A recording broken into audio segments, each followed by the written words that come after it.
Hello everyone, आप सभी का स्वागत है।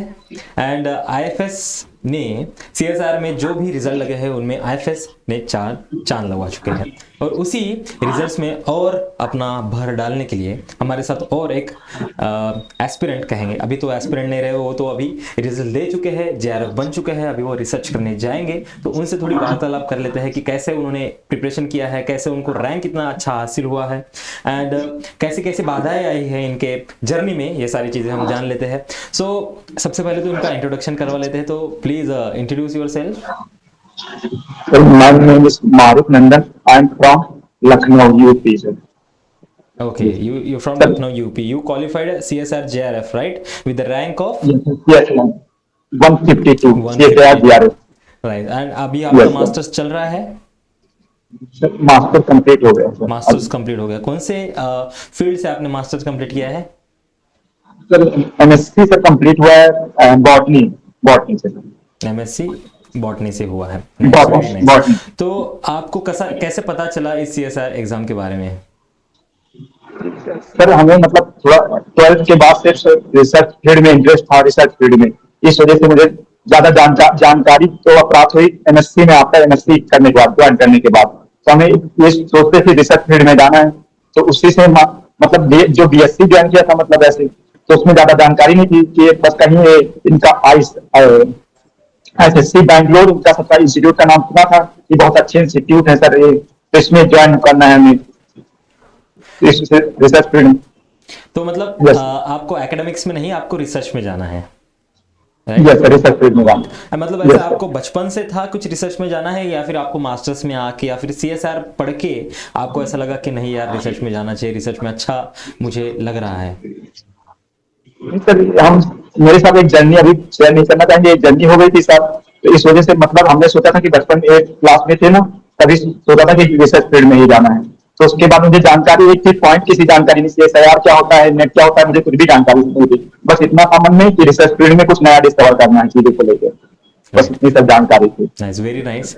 यस जैसे आपने कहा आप लखनऊ से हो, राइट? तो लखनऊ में या फिर लखनऊ के या फिर यूपी, बिहार या फिर नॉर्दर्न स्टेट में आपको गवर्नमेंट जॉब का बोलबाला देखने को मिलता है, दरोगा के एग्जाम का बोलबाला देखने को मिलता है। बट उन सब यस चीज़ों से हटके आपने इस रिसर्च फील्ड में आना क्यों चाहा? सर, क्योंकि रिसर्च में मतलब सर इसमें मुझे एकदम आईएएस हो गया थी, इसमें बिल्कुल भी सर इंटरेस्ट नहीं है, हो गया थी इस फील्ड में बिल्कुल भी। मेरा बचपन से ही मतलब शौक था कि रिसर्च फील्ड ही ज्वाइन करें सर। तो एक ट्रेजेडी हो गई थी, इस वजह से मुझे रिसर्च फील्ड में जाना था। उस कारण से उस बात को भी सर शेयर नहीं करना चाहेंगे बाद में। तो मतलब ऐसा घर से कुछ माहौल नहीं था कि आपको गवर्नमेंट जॉब के पीछे जाना है, पुलिस दरोगा या फिर एमपीएससी यूपीएससी की प्रिपरेशन करना है, ऐसा कुछ नहीं था? सर सर गांव से बिलोंग करते हैं, तो मतलब ऐसा कोई घर में कोई प्रेशर नहीं था कि आईएएस बनो, पीसीएस बनो, कुछ भी बनो। अब वो हम खुद पे सेल्फ डिपेंडेंट थे, हमें क्या बनना है सर। ओके, मतलब आपने जो भी अभी तक आपने किया है खुद के डिसीजन से किया है। Yes sir. Nice, very nice. तो आपने आपका मास्टर्स कंप्लीट किया, फिर उसके बाद आप प्रिपरेशन में लग गए। तो उस प्रिपरेशन के दौरान ऐसे कौन से बाधाएं आपके सामने आपने फेस की, कैसे हर्डल्स आपने फेस किए हैं उस प्रिपरेशन में? सर ये जो हमारा सर ये यूपी बोर्ड से कंप्लीट हुआ था 12th, तो उसके बाद मेरी हिंदी तो बहुत ज्यादा आती थी, मतलब इंग्लिश में बिल्कुल भी सर नहीं थी मतलब। ओके, तो जैसे बीएससी ज्वाइन किया बीएससी, तो उसमें से फर्स्ट ईयर तो फेल हो गए थे सर। उसके बाद हमने सोचा था, अब तो बहुत ज्यादा डर गए थे सर बीएससी में कि अब क्या होगा। उसके बाद किसी तरह बीएससी किसी तरह फर्स्ट ईयर निकाले सर, उसमें भी 45% आए थे मेरे बीएससी में सर, ओनली 45%। उसके बाद और जब बीएससी कंप्लीट हुई सर, उसमें मेरे 53% थे, वो भी इंप्रूवमेंट डालते हुए थे। उसके बाद लोगों ने सोचा कि तुम्हारे इतने परसेंट कैसे क्या करोगे, तो किसी तरह कोशिश करके फिर एमएससी ज्वाइन किया। एमएससी में अच्छे खासे परसेंटेज आ गए, 66%। तो और मनोबल थोड़ा बढ़ गया कि आप क्वालिफाई हो सकते हैं सीएसआईआर में। उसके बाद सीएसआईआर के बारे में जानकारी ली। उसके बाद यूट्यूब पे देखा सर कि ये कैलाश सर बहुत अच्छा पढ़ाते हैं, यूट्यूब पे देखा मैंने, तो यूट्यूब पे कैलाश सर के जो वीडियो देखे बहुत अच्छा पढ़ाते हैं। टेक्निक्स के वीडियो हो गए और बायोकेमिस्ट्री हो गए, तो उनके वीडियो देख के और बहुत ज्यादा इंटरेस्ट जगा। उसके बाद से तो और धीरे धीरे जानकारी प्राप्त होने लगी इसके बारे में कि हाँ कैसे बायोकेमिस्ट्री, मुझे एकदम बिल्कुल भी नॉलेज नहीं थी सर। ओके, मतलब आपका यस इंग्लिश उतना स्ट्रांग नहीं था।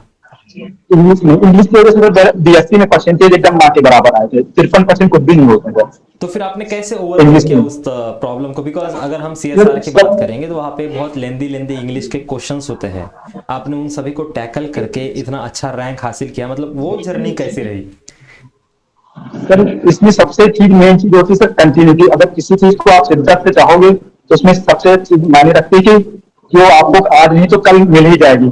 बस मेरे चीज में ये था कि हमने सिर्फ एक चीज को फोकस किया। बहुत से लोग क्या करते हैं, कभी आईएएस की तैयारी करने लगते हैं, कभी पीसीएस, कभी ये हमने, मेरी इंग्लिश थी, मुझे पता था कि उसी चीज से अगर ट्रैक कराएंगे तो मुझे वो चीजें जल्दी हासिल हो जाएंगी। तो इधर उधर भटकाव में नहीं गए सर हम, सीधे अपना कि मुझे इस फील्ड में जाना है। अपना एक टारगेट था कि हमें रिसर्च फील्ड चुनना है, तो सर इसी टारगेट था एकदम। तो एक मेरा फिक्स था कि उसमें जीआरएफ में क्वालिफाई करना है। तो मेन था मेरा मतलब कि कंटिन्यूटी। अगर आपको किसी चीज को पाना है तो सर 1 साल हो गया, 2 साल हो गया, 5 साल हो गया, लेकिन आपको मिल जरूर जाएगी, आप अगर कंटिन्यूटी बनाए हुए हैं। अगर एक चीज को आपने टारगेट करके कंटिन्यूटी बनाया हुआ है।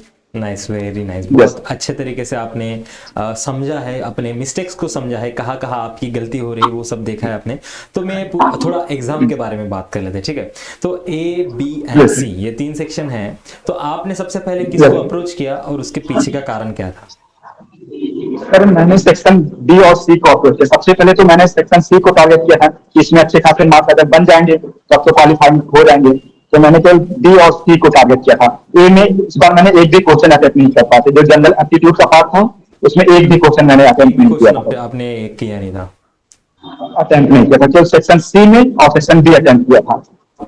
ओके, तो यस मतलब सर। मैं ये अज्यूम करके चल रहा हूँ कि आपने सेक्शन सी में 25 से 25 अटेम्प्ट किए थे।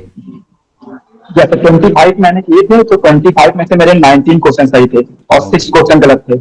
और उसमें सेक्शन डी में 34 क्वेश्चन किए थे, उसमें 23 सही थे और 11 क्वेश्चन गलत थे।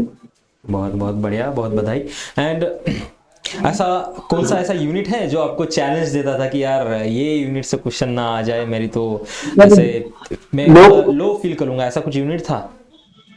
सर लोग क्या करते हैं कि एक यूनिट को टारगेट करते हैं, हमने ये यूनिट को टारगेट नहीं की। हमने जो 13 यूनिट है वो सारी टारगेट की थी, लेकिन हमने ये किया था कि जो हमने टॉपिक चॉइस किया था, यूनिट नहीं चॉइस किया। जैसे फर्स्ट यूनिट बायोकेमिस्ट्री है, तो उसमें जो मेरे को टॉपिक अच्छे लगते थे, पढ़ने में मजे आते थे, उन टॉपिक को, सेकंड यूनिट है जैसे सेल बायोलॉजी या मॉलिक्यूलर बायोलॉजी जो भी है, तो सर उसमें मैंने यूनिट वाइज में टॉपिक वाइज चॉइस किया था। ये टॉपिक मुझे समझ में आ रहा है, तो सारे 13 यूनिट टारगेट की थी। उसमें टॉपिक जो मेरे समझ में आ रहे थे वो टॉपिक वाइज कर मैंने चुना था चीजों को। तो 13 यूनिट मैंने पढ़ी थी ओके, मतलब टॉपिक वाइज। अगर किसी चीज में या फिर किसी यूनिट में आपको प्रॉब्लम आ रही है तो उसके इंपॉर्टेंट वाले आप कंसेप्ट पढ़ो, ना कि टोटल पूरा यूनिट स्किप करो, राइट? हाँ sir, yes sir. Okay, important वाला जो आपको चीजें समझ में आ रही हैं। हाँ, यस वो सर। भी एक बात सही है। तो आपकी सारी प्रिपरेशन में पीवाईक्यूज कहाँ पे स्टैंड करते हैं, कितना इंपॉर्टेंस है पीवाईक्यूज का? सब सबसे पहले तो हमको लगता है सर लोगों को पहले कॉन्सेप्ट क्लियर करना चाहिए, थोड़ा बहुत कॉन्सेप्ट क्लियर के बाद पीवाईक्यू बहुत ज्यादा जरूरी है। अगर आपको सीएसआईआर क्वालिफाई करना है, अभी ट्रेंड पहले 2018 के पहले तो क्वेश्चन बहुत सारे ट्रेंड ओल्ड हो गया, लेकिन 2018 के बाद से एकदम पैटर्न बदल गया सर। जो अभी नया पैटर्न आ रहा है क्वेश्चन, तो अभी चीजें क्वालिफाई करना आसान नहीं, बहुत ज्यादा हार्ड हो गई है। तो इस वजह से सर ये है कि आपको पीवाईक्यू 2018 के बाद से बहुत ज्यादा टारगेट करने चाहिए, और आपको एक पीवाईक्यू लेके नहीं चलना चाहिए सर। आपको मतलब ये होता है, बच्चों को ये होता है कि एक टारगेट कर लेते, सीएसआईआर की देख लेंगे हो जाएंगे चीजें। तो आपको डीबीटी का हो गया, जैसे पीवाईक्यू हो गया, गेट के पीवाईक्यू हो गए, आईसीएमआर के अभी जो हुआ था उसके, तो आपको बहुत 3-4 जो पीवाईक्यू है ना, उनको सबको टारगेट लेके चलने सर, तब आपको क्वालिफाई हो जाएगा, बहुत अच्छी रैंक बन सकती है। अगर अभी 3-4 पीवाईक्यू आपको अगर क्वालिफाई अच्छी रैंक आना है, तो आप पीवाईक्यू कॉन्सेप्ट थोड़ा कम करो, लेकिन आप पीवाईक्यू बहुत ज्यादा सॉल्व करो और कॉन्सेप्ट भी थोड़ा कम क्लियर कर लो हल्का से, तो आपकी अच्छी रैंक बन सकती है सर। और सारे टारगेट करने, आईसीएमआर के भी पीवाईक्यू पढ़ लेना है, और गेट के भी और डीबीटी के भी, और सबके सर सीएसआईआर के टारगेट करने ही सर। मतलब ये जो आपकी मैं बातें सुन रहा हूँ, मुझे बड़ी खुशी हो रही है कि आपने बहुत अच्छे तरीके से इस एग्जाम को जाना है ना? आपने मतलब एक मल्टीपल क्वेश्चन या फिर एक मल्टीपल एग्जाम के क्वेश्चन को सॉल्व करने की बजाय बहुत सारे क्वेश्चंस को आपने टारगेट किया है, बिकॉज इससे क्या होता है, आपका पूल बढ़ जाता है, राइट? ये बहुत अच्छी बात है कि आपने बहुत अच्छे तरीके से इसको टारगेट किया है, और मैं बहुत खुश हूँ कि ये आपने इस अच्छी प्रिपरेशन की तरह आपने इसको प्रिपेयर किया है। और मैं एक बात पूछना चाहता हूँ कि आप एक्सपेक्ट कर रहे थे ये रिजल्ट कि आएगा इतना 100% श्योर थे? सर इसमें मुझे रैंक तो ज्यादा लानी थी, लेकिन थोड़ी कुछ रैंक थोड़ा कुछ कारण से ला नहीं पाया सर। लेकिन अभी एक बार सर अटेम्प्ट और देना, मुझे रैंक बूस्ट करना है सर। तो इस वजह से मुझे एक अटेम्प्ट और सोच रहे हैं, क्योंकि मुझे जो मेक थी वो रैंक मेरी नहीं आई। हम सोचे थे अंडर 50 या अंडर 10 रैंक लाई जा सकती है मेरे हिसाब से। अभी मेरे 5 क्वेश्चन उसमें सेक्शन सी में जो गलत हुए थे ना, वो सही कर सकते थे। और सेक्शन बी में पूरे 25-35 क्वेश्चन थे, उसमें 30 क्वेश्चन तो आराम से टारगेट करे जा सकते थे। और जो सेक्शन ए थे उसमें से 5 क्वेश्चन भी टारगेट किए जा सकते थे। तो मुझे सर इसमें हमको लगता है एक अटेम्प्ट और देना चाहिए था बूस्ट के लिए मेरे। नाइस, बहुत मैंने बहुत बहुत फुल अच्छी। मतलब उस पर ध्यान नहीं दिया है।